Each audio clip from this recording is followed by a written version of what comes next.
नमो नमः। अद्य वयं काव्यप्रकाशं पठामः। काव्यप्रकाशः इति अभिधानेनैव इति नामकरणेनैव काव्यप्रकाशस्य स्वरूपं स्वतः स्पष्टीभवति। काव्यप्रकाश इस नामकरण से ही इस काव्य प्रकाश के जो ग्रंथ है, जो अलंकार शास्त्रीय ग्रंथ है, इसका परिचय हमें प्राप्त होता है। काव्य प्रकाश इस शब्द की व्युत्पत्ति इस प्रकार है: काव्येषु काव्यानां वा प्रकाशः काव्य प्रकाशः, अथवा काव्यानि प्रकाश्यन्ति येन सह काव्य प्रकाशः। काव्यों को प्रकाशित करने वाला जो ग्रंथ है वो काव्य प्रकाश है, या काव्य जिसके द्वारा प्रकाशित होते हैं, या काव्यों का जो प्रकाश स्वरूप है, ऐसा हो काव्य प्रकाश। अर्थात जिस ग्रंथ में काव्य के तत्वों का विवेचन किया गया है, काव्य क्या है, काव्य की परिभाषा क्या है, काव्य का स्वरूप क्या है, काव्य को हम कैसे पहचानेंगे, इन तत्वों का व इस तत्वों का विवेचन जिस ग्रंथ में किया गया है वह काव्य प्रकाश है। इस काव्य प्रकाश के प्रणेता आचार्य मम्मट है। सो आचार्य मम्मटः कश्मीर प्रांतीयः अपि च 11 शतकोद्भवः। तो ये आचार्य मम्मट भारतीय हैं। इस भारत भूमि पर इन्होंने जन्म ग्रहण किया है, परंतु इनके नामकरण से ही पता स्पष्ट हो जाता है कि ये कश्मीर में ही जन्म ग्रहण किए हैं, और इनका समय है 11 शताब्दी। आचार्य मम्मट एक उद्भट विद्वान हैं, साक्षात सरस्वती के अवतार हैं। काव्य शास्त्र की परंपरा में जितने भी आचार्य आविर्भूत हुए, उन काव्य शास्त्रियों में, काव्य शास्त्र के प्रणेताओं में, आचार्यों में आचार्य मम्मट का एक गौरवास्पद स्थान है। आचार्य मम्मट जैसा साधु या तपस्वी न भूतो न भविष्यति, ये कह सकते हैं। ऐसे काव्य शास्त्र का जो प्रणयन है, इस प्रणयन की जो परंपरा है, भरत मुनि से लेकर आज तक 21वीं शताब्दी तक ये परंपरा निरवच्छिन्न रूप से चलती आ रही है। और आचार्य मम्मट ने अपने काव्य प्रकाश में आचार्य भरत मुनि से लेकर उनके समय तक जितने भी काव्य शास्त्रीय ग्रंथ लिखे गए, उन काव्य शास्त्रीय ग्रंथ के जो तत्व हैं, उन तत्वों का समीक्षण किया है, अध्ययन किया है, और उन सब को आत्मसात किया है। करने के परिणाम स्वरूप काव्य प्रकाश में एक नवनीत के रूप में उन्होंने काव्य के तत्वों का परिवेशन किया है, काव्य का तत्वों का समीक्षण किया है, विवेचन किया है, सूत्र रूप में उसको प्रतिपादन किया है। ये जो काव्य प्रकाश है, इस काव्य प्रकाश का स्वरूप एक 10 उल्लासों में प्रतिपादित है। प्रथम उल्लास लेकर के 10वें उल्लास तक इसमें काव्य प्रयोजन से लेकर के अलंकार तक समस्त तत्वों का पुंखानुपुंखन विवेचन किया है। आचार्य भरत मुनि ने जो नाट्य शास्त्रीय तत्वों का विवेचन किया है, उनको छोड़कर और काव्य संबंधी समस्त तत्वों का इन्होंने पुंखानुपुंखन विवेचन किया है। इस दृष्टि से आचार्य मम्मट का ये काव्य प्रकाश अत्यंत महत्वपूर्ण है। और काव्य शास्त्र की जो परंपरा है, इसमें अनेक संप्रदाय हैं। उसमें ध्वनि संप्रदाय, अलंकार संप्रदाय, रस संप्रदाय, रीति संप्रदाय, प्रकृति संप्रदाय आदि आदि अनेक संप्रदाय, औचित्य संप्रदाय आदि आदि अनेक संप्रदाय हैं। उन संप्रदायों में से अगर हम आचार्य मम्मट का विवेचन करें तो आचार्य मम्मट प्रतीत होते हैं कि ये ध्वनि संप्रदाय के आचार्य हैं, क्योंकि और विशेष रूप से रसद ध्वनि को ही इन्होंने अपने ग्रंथ में महत्वपूर्ण स्थान दिया है, विशेष रूप से इसका विवेचन किया है। क्योंकि आचार्य भरत मुनि ने जो नाट्य शास्त्रीय तत्वों के अतिरिक्त जो रस तत्व को विवेचन किया है, उस रस तत्व को उन्होंने ग्रहण किया है, और इसके अतिरिक्त एक तत्व का भी उस रस तत्व में रस की जो संख्या है, उन संख्याओं को लेते हुए एक अतिरिक्त रस को भी उन्होंने पर्यवेक्षित कर उन्होंने अपने काव्य रस संबंधी जो तत्व को एक पूर्णांगता प्रदान की है। और ध्वनि संप्रदाय इसलिए कहते हैं ध्वनि संप्रदाय का आचार्य, क्योंकि ध्वनि संप्रदाय के ध्वनि प्रस्थान के प्रवर्तक आचार्य जो ध्वन्यालोकर आनंदवर्धन है, और उसकी जो टीका लिखने वाले लोचनकार है अभिनव गुप्त, इनके ऊपर परवर्ती समय में महेश भट्ट आदि आचार्यों ने प्रबल प्रहार किया है, लेकिन उन सब का पुनः खंडन करते हुए पुनर्जीवित करने के लिए पुनः उद्धार करने के लिए एक अच्छा कदम लिया है आचार्य मम्मट ने। इसीलिए ध्वनि प्रस्थान के आचार्य भी कहे जाते हैं। ये जो काव्य प्रकाश है, काव्य प्रकाश के प्रणेता आचार्य मम्मट है।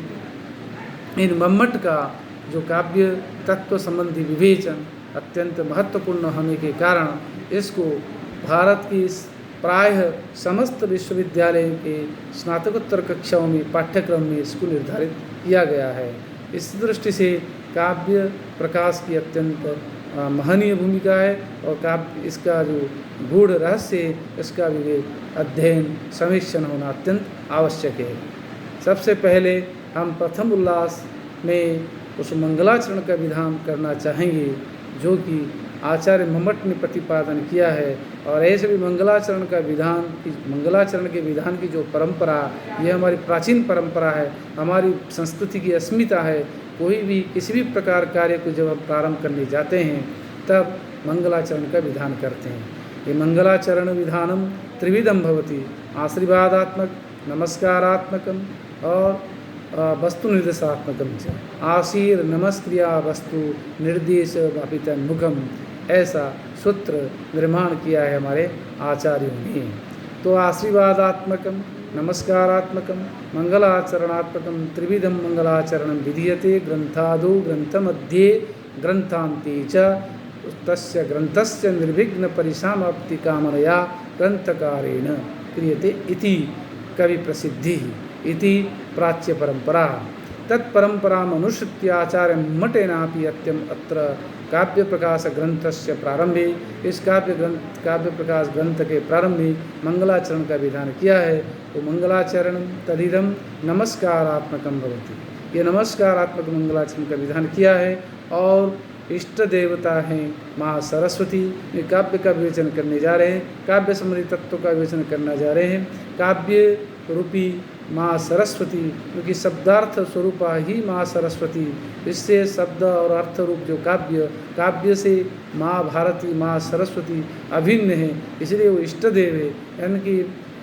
इनकी प्रार्थना, इनकी वंदना करना अत्यंत आवश्यक है।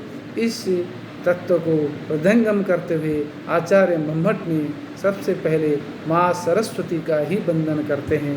वो कहते हैं ग्रंथारंभे विघ्न विघाताय समुचित इष्ट देवतां ग्रंथकृत परामर्शति।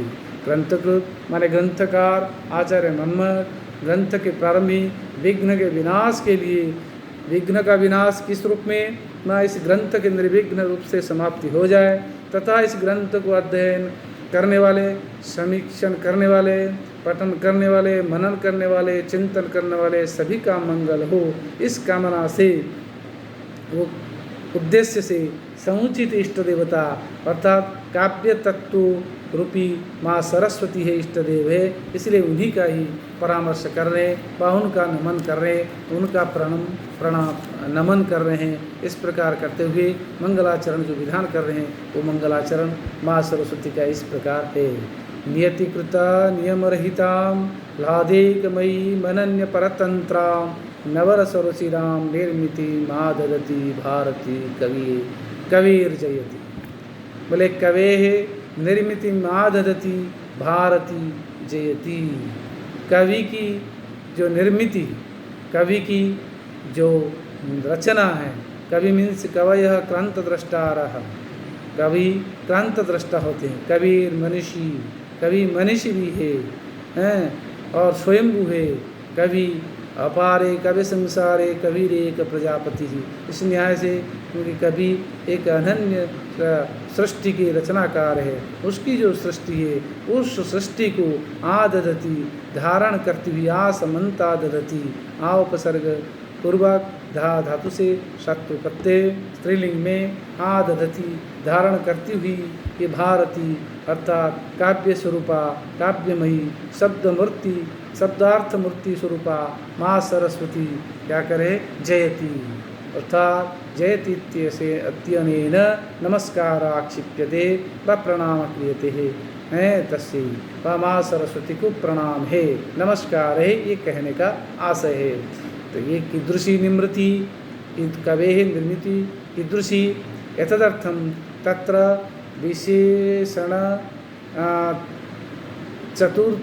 चतुष्टयमेव प्रयुक्तम् आचार्य मतेन।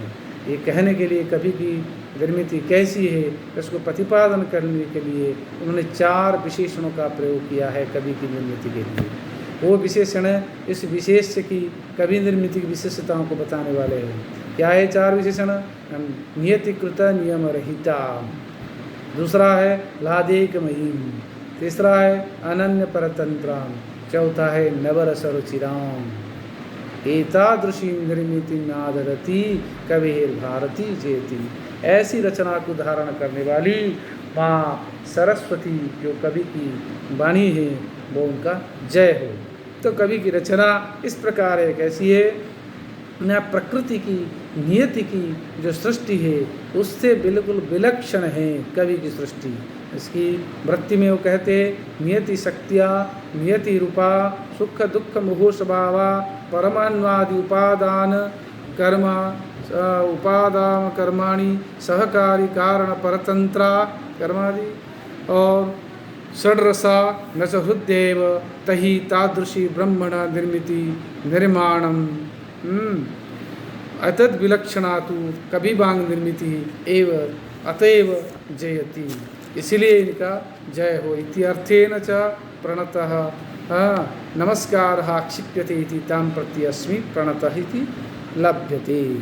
तो कह रहे हैं नियति शक्तिया, नियति माने विधाता सृष्टिकर्त्री जो प्रकृति उनकी शक्ति के द्वारा उनकी जो सृष्टि है ये जो चराचर जगत है ये जो चराचर संसार है स्थावर जंगम रूपात्मक संसार है ये नियति की शक्ति के द्वारा नियति रूप है, नियत रूप है, निश्चित है।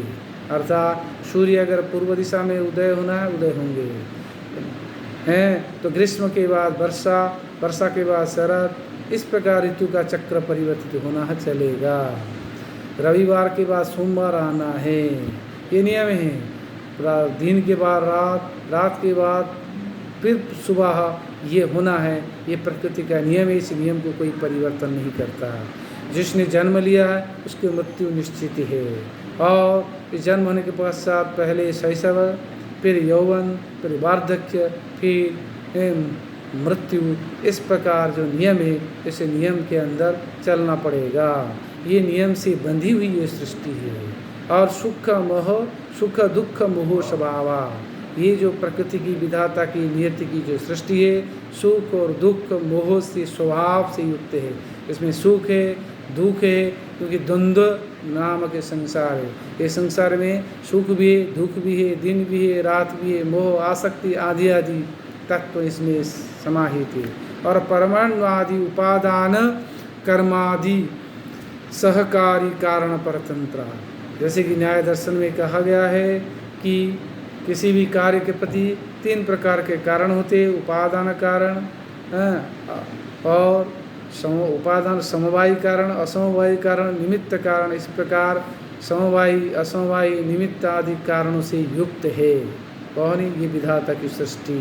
इस रूप में वो परतंत्र है, स्वतंत्र नहीं है, क्योंकि विधाता जिस प्रकार चाहे इस सृष्टि को वो चालन करते हैं। और षड रसः, इस विधाता की सृष्टि में 6 रस है, जैसे कि न्याय दर्शन में कहा गया है, मधुर, अम्ल, तिक्त, कटु, कषाय, लवण, ये 6 रसों से युक्त है विधाता की सृष्टि।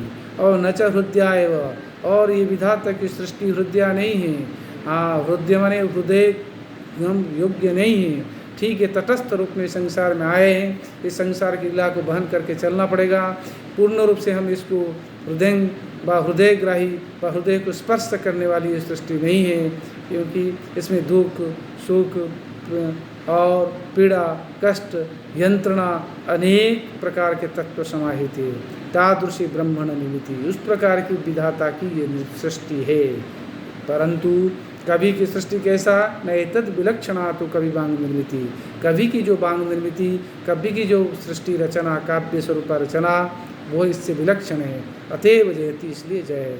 इससे विलक्षण कैसी है, करे नियतिकृत नियम रहिताम, जहाँ वो नियतिकृत नियम सहिता है विधाता की सृष्टि, वहीं यहाँ कवि की जो सृष्टि है वो नियतिकृत नियम रहिता है, सहिता की जगह रहिता है। इससे विपरीत है कि कवि की सृष्टि के कवि की विधाता की जो नियम है वो नियम यहाँ लागू नहीं होते। तो इसीलिए कहते हैं जहाँ विधाता की सृष्टि में पानी में ही कमल खिलता है, जल में ही कमल खिलता है, लेकिन आकाश कुसुम भी निर्माण करने की क्षमता इसमें है, विधाता कवि में है। इसलिए कहते हैं अपारे काव्य संसारे कबीर एक प्रजापति, यथस्मै रुचति विश्वम तथेदम परिवर्तते, इस विश्व को जैसा चाहे वैसा परिवर्तन कर देता है। तो करे जैसे कि महाकवि कालिदास ने कुमार अभिज्ञान शकुंतलम में जब शकुंतला के बारे में वर्णन करते हैं, वो कहते हैं ये विधाता की कोई एक अनन्य सृष्टि है, अनन्य रचना है, जो जिसको इन्होंने बनाया है। तो सभी चित्रों को बना करके उसको आकलन करके वह उससे सर्वश्रेष्ठ एक अपूर्व सृष्टि की है।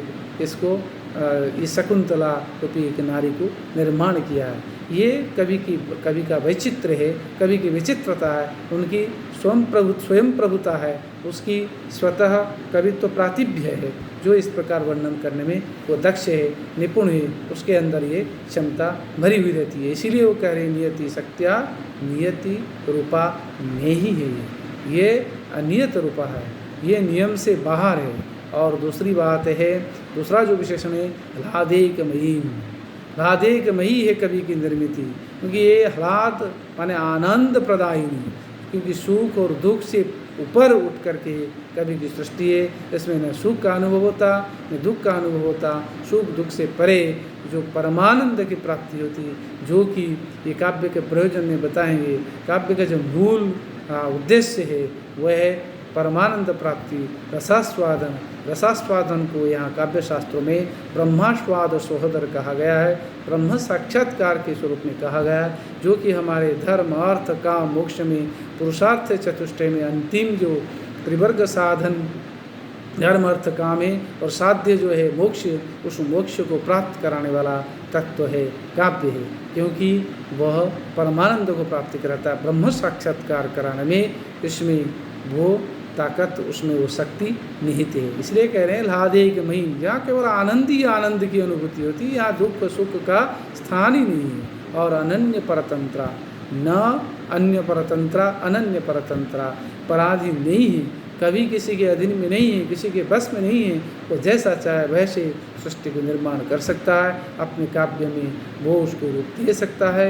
ऐसा नहीं कि इदम इत्थम तय ऐसे ही होना चाहिए, विधाता ने ऐसे बनाया। कभी अपने युग धर्म अनुरूप स्थान काल पात्र देखकर उस काव्य को कूट देता है, उस रचना को रचता है। इसीलिए अनन्य परतंत्र, ये स्वतंत्र नहीं है, ये स्वतंत्र ही परतंत्र नहीं है। फिर चौथा विशेषण जो है वो कहते हैं नवरस रुचिराम, 9 रसों से रुचिर है, क्योंकि विधाता की सृष्टि में 6 ही रस हैं मात्र, लेकिन यहाँ 9 रस हैं। कौन? श्रृंगार, हास्य, करुण, रौद्र, वीर, विभत्स, अद्भुत।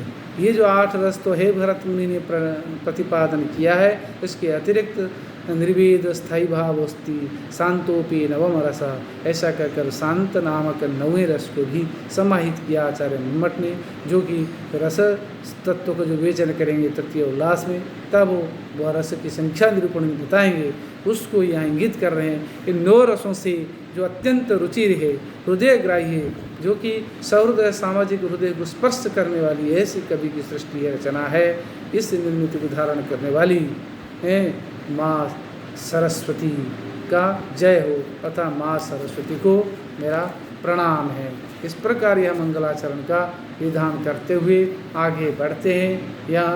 यह अभिधेयम सप्रयोजनम इत्याह। इसके बाद विषय का प्रतिपाद्य के साथ प्रयोजन को निरूपण कर रहे हैं। तो विषय और प्रतिपाद्य दोनों महत्वपूर्ण है। ये दोनों अनुबंध चतुष्टय का अंग है।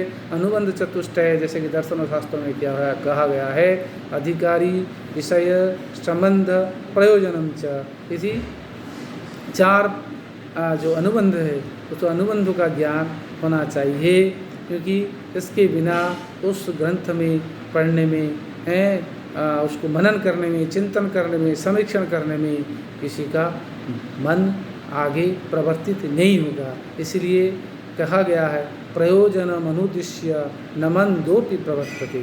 बिना प्रयोजन से मंद अपि, मूढ़ व्यक्ति अपि, मूर्ख व्यक्ति अपि, जिसके अंदर बुद्धि नहीं है, विवेक शक्ति नहीं है, वो भी एक कदम आगे नहीं बढ़ता है। वो प्रश्न पूछता है मुझे क्यों जाना, क्या करना है।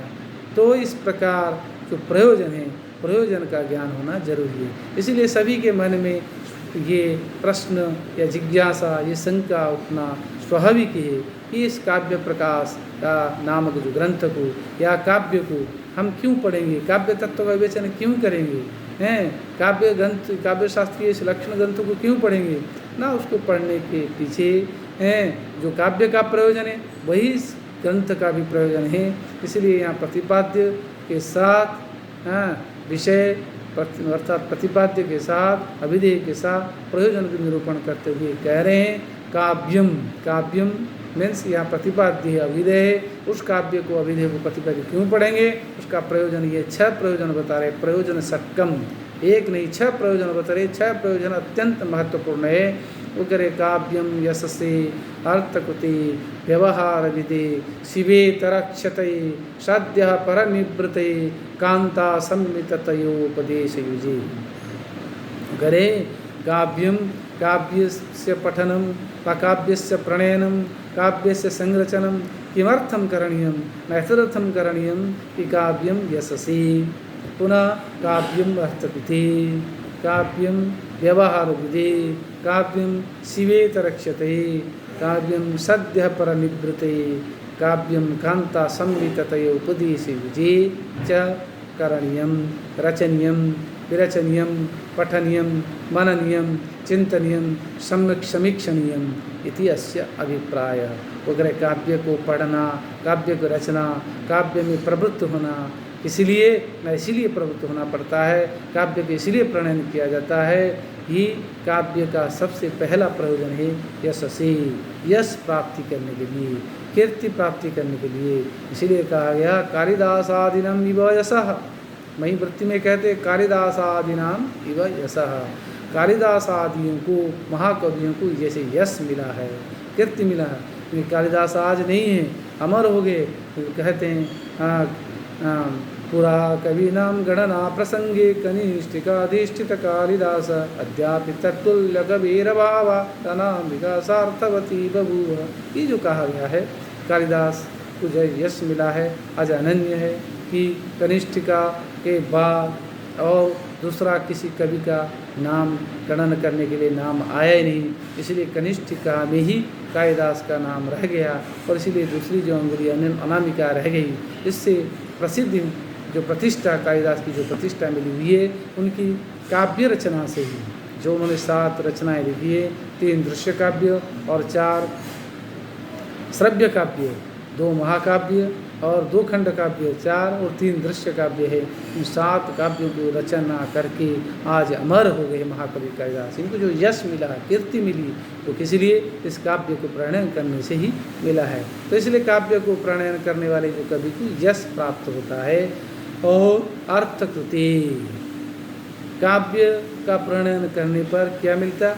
अर्थ भी मिलता है, पर अर्थ की प्राप्ति होती है। इसका उदाहरण दे रहे हैं, शीहर्षादेः धावकादीनामिव धनम।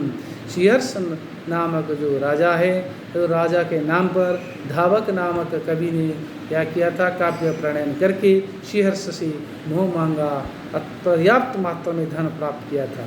ये परंपरा पहले भी रही है कि आज राजाओं के सभा में कवि लोग रहते थे और वे काव्य शास्त्र में अपनी पारदर्शिता को दिखाकर, अपने प्रावीण्य को दिखाकर, अपने पांडित्य का प्रदर्शन कर राजाओं से अकूत धन प्राप्त करते थे। ये परंपरा है, आज भी ये परंपरा है, ऐसी बात नहीं है। काव्य का प्रणयन करने पर उनको पुरस्कृत किया जाता है। लोकतंत्र में भी किया जा रहा है, राजतंत्र में तो था ही, लोकतंत्र में भी ये व्यवस्था है। तो काव्य अर्थ प्राप्ति करने के लिए भी है। जो अर्थ है क्या है ना, वो कि पुरुषार्थ चतुष्टय के अंतर्गत अर्थ पुरुषार्थ अत्यंत महत्वपूर्ण है, उसकी भी प्राप्ति होती है काव्य से। तीसरा प्रयोजन है व्यवहार विधेय। व्यवहार का ज्ञान प्राप्त करने के लिए भी काव्य का प्रणयन, अध्ययन, मनन, चिंतन किया जाना चाहिए। इसलिए कह रहे राजादिगतोपचित आचार परिज्ञानम। राजाओं के उचित जो आचार व्यवहार शिष्टाचार हमें ज्ञान प्राप्त होता है। काव्य को पढ़ने से हमें पता लगेगा हम कैसे आचरण करेंगे, कैसे व्यवहार करेंगे। एक परिवार के प्रति, एक समाज के प्रति, व्यक्ति विशेष के प्रति हमें किस प्रकार व्यवहार में पेश होना चाहिए, इसकी हमें ज्ञान कहाँ से होता है? काव्यों से। जैसे रामायण महाभारत आदि जो ग्रंथ है, उसको पढ़ने से राम का व्यवहार दशरथ के प्रति कैसे था, दशरथ का व्यवहार कैसे था, सीता के मैया के प्रति, राम के प्रति लक्ष्मण का क्या कर्तव्य, कैसे व्यवहार होता है, इस प्रकार भाई के प्रति सम्मान कैसे करना चाहिए, भौजाई के प्रति, गुरुजनों के प्रति कैसे सम्मान होना चाहिए, पिता के प्रति पुत्र का क्या कर्तव्य होना चाहिए, इन सब का ज्ञान भी हमें कहाँ होता? काव्य से होता है। इसीलिए काव्य का प्रणयन किया जाना चाहिए। चौथा प्रयोजन बता रहे हैं, शिवेतरक्षतये। शिव माने मंगल और शिवेतर माने अमंगल।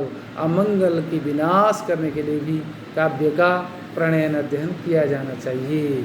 इसीलिए यहाँ वृत्ति में कहते हैं आदित्यादेः मयूरादिनामिव अनर्थ निवारणम। जैसे आदित्य माने सूर्य शतक आदि का निर्माण करके मयूर कवि को अपना अनर्थ का निवारण होता। अनर्थ ये इसमें कहानी है कि मयूर जो कवि है ये बाणभट्ट के साले साहब है। मयूर एक कवि है, बाणभट्ट कवि है। एक बार बाणभट्ट अपनी वास स्थान पर, अपनी वास भूमि पर, अपने कमरे में अपनी रात्रि के अंतिम प्रहर में अपनी प्रियतमा के मान भंग करने के लिए प्रयासरत थे और प्रयासरत के अंतर्गत वो काव्य का प्रणयन किया उन्होंने। और 3 चरण करने के बाद चौथा चरण प्रयोग करने वाले थे व उसकी रचना करने वाले थे, वो मनन कर रहे थे। उस समय मयूर कवि वहाँ उपस्थित हो चुके थे, क्योंकि मयूर कवि भी वहाँ अपने आवास पर भी काव्यों का प्रणयन कर रहे थे और इतने अच्छे काव्य लिखे थे। वो सोचे कि मैं जाऊँ जीजाजी को मेरा काव्य श्रवण कराऊँ, पाठ कराऊँ। सहृदय को अपना पाठ सुनाना चाहता है अपने। तो इस प्रकार वो रात को जब जा कर के अंतिम प्रहर में वहाँ पहुँचते हैं दरवाजे के पास, तब सुनते हैं कि बाणभट्ट काव्य प्रणयन कर रहे हैं। उनको पता नहीं कि यहाँ मान वाली बात चल रही है। उन्होंने सोचा काव्य प्रणयन कर रहे होंगे। 3 चरण करने के बाद चौथा चरण को प्रति मयूर ने किया है। वो श्लोक इस प्रकार है, जो कि पहले 3 चरण बाण ने किया, चौथा चरण मयूर ने किया है। वो श्लोक इस प्रकार है, गत प्राया रात्रि कृशतनु शशिशीर्यतैव प्रदीपोऽयं निद्रा वसमुपगतः घूर्णितैव प्रणामान्तं मानं त्यजसि न तथापि क्रुधमोह। इतना करके चुप हो गए। आगे चौथा चरण याद नहीं आया। ये 3 चरण का अर्थ इस प्रकार है कि गत प्राया रात्रि, ये रात्रि बीतने वाली है, रात्रि चली जाने वाली है, रात्रि अतिवाहित होने वाली है। और कृशतनु शशि शीर्यते। कृशतनु जो चंद्रमा वो क्षीण होने वाली है। और प्रदीपोयम निद्रावसमुपगता, ये जो दीपक है ये नींद में जैसे आ गई हो, इस पर घूर्णित ही वो घूम रहा है, अर्थात दीपक बुझने वाला है। और प्रणामांतम मानम तयसी न तथापि कुदम हो, प्रणाम करने के पश्चात जो मान माने अभिमान और अपना जो क्रोध उसको तुम छोड़ नहीं रही हो। आगे चौथा चरण जो है वो सोच रहे थे, तभी मयूर कवि ने बाहर से कह दिया कि कुछ प्रत्यासत्या हृदयमपि ते चंडी कठिनम। ये चंडी, हे देवी, इस स्तन के आसक्ति से भी युक्त से भी जो हृदय अर्थात वो भी इतना कठिन कैसा है। इसमें ध्वनि है कि स्तन की जो सुकोमलता है, कोमलता है, उस कोमलता से हृदय की कोमलता नहीं आई है, वो आना चाहिए। उसमें दूसरा अर्थ है कि यौवन की एकदम अत्यधिकता है, व यौवनातिशयता है, जिसके कारण स्तन की जो कठोरता है, उस कठोरता के कारण हो सकता है तुम्हारा हृदय कठिन हो गया। लेकिन हृदय कठिन कैसे हो गया? हृदय तोड़ना चाहिए। ये अत्यंत सुंदर काव्य है। इस काव्य को सुन करके बाणभट्ट तुरंत दरवाज़ा खोल दिया और बाहर आकर के आलिंगन कर लिया अपने साले साहब को। परंतु वहाँ उनका जो मान भंग होना था अपनी प्रियतमा का, वो मान भंग होने की जगह है, वहाँ क्रोध प्रस्फुटित हो गया। क्योंकि यहाँ जो अंतिम क्षण है, रति का जो समय था, श्रृंगार का जो समय था, उस समय में व्यवधान डाल दिया। और किसने? मयूर ने। तब अभिशाप दिया बाणभट्ट की पत्नी और मयूर की बहन ने कि जा तेरे को कुष्ठ रोग हो जाएगा। उनको कुष्ठ रोग हो गया और कुष्ठ रोग से मुक्ति प्राप्त करने के लिए उन्होंने सूर्य शतक 100 शतक लिखा और उसको एक पेड़ की जो शाखा है जो कि नदी के जल प्रवाह के ऊपर है, उस पर 100 रस्सी के एक सिक्का बनाया। बल्ली जो रस्सियाँ थी, तो एक एक रस्सी को काटता गया और एक एक श्लोक, एक एक मंत्र पाठ करता गया। और अंतिम जब मंत्र था, अंतिम धागा कटने वाला था, वो पानी में डूब जाता, उस समय सूर्यदेव प्रकटित हुए और उसको अभय प्रदान किया कि तेरे कुष्ठ रोग निवृत्त हो जाएगा। वो निवारण हो गया। इस प्रकार शिवे तरक्षते, अमंगल नाश के लिए भी मंगलाचरण का विधान किया जाता है। इसलिए कहा गया है एक शब्द सुप्रयुक्त सम्यक ज्ञात स्वर्गीय लोके तो काम दुख भवति, क्योंकि ये मंगल कारक होते हैं। काव्य में जो शब्द होते हैं साधु शब्द होते हैं, और ये साधु शब्द तो हमेशा क्या करते हैं ना, उसकी मंगल को विधान करते हैं। और इस प्रकार वो आगे कहते हैं सद्य पर